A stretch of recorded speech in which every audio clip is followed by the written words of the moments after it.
please. Mihang'o-inĩ ya gũcagũra atongoria erũ a kĩama kĩa arutwo a university na colleges cia Kiambu mwena wa Thika, arutwo aya nĩ mokĩrĩire thirikari nĩ kwaga kũhingia kĩranĩro kĩao gĩa kũrekereria ngombo cia arutwo na mbeca iria igayagĩrwo mathukuru maya, ta ũrĩa Minista wa Gĩthomo eranĩire kiumia kĩhĩtũku atĩ mbeca icio nĩ igũkorwo ikinyĩire arutwo mathukuru-inĩ gũgĩkinyĩria mũthenya wa kerĩ kiumia gĩkĩ. Atongoria aya maugĩte kwambatĩra kwa ngarama ya mũtũrĩre nĩ kũrehereirie arutwo mathĩna maingĩ, makĩria arutwo a university na colleges, na gũcerithĩrio kwa ngombo icio nĩ gũthingithĩtie mĩhang'o ya mathomo. Mr. President, we would like to urge you to give the comrades the capitation. You said to us that we will be receiving our capitations for those in the TVET institutions, the capitation that is supposed to cater for the education of the students. We plead to you that with your government that you may release the capitation. The young people are suffering. Those who are in higher learning institutions, specific universities and colleges.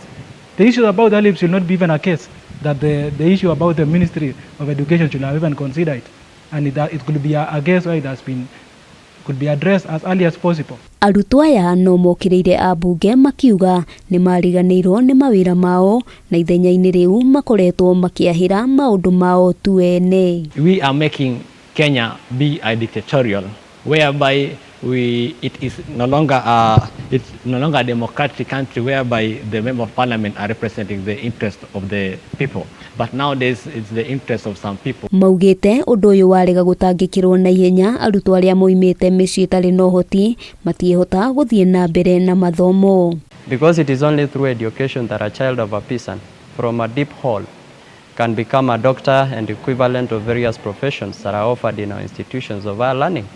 And therefore it cannot be fair for a young person who only has education as an qualifying factor. Ona gũkĩrĩ ũguo mũgarũ no rĩa arutwo thukuru-inĩ ici makoretwo makiuga, Ministry ya Gĩthomo kũhĩtũkĩra mwandĩki mũkaru Beatrice Inyangara augĩte kĩgĩna gĩkĩ nĩ kĩrĩkĩtie kũrekererio kũrĩ arutwo. HELB loans were released and all the students have received the money for upkeep, either through their accounts or through the M-PESA.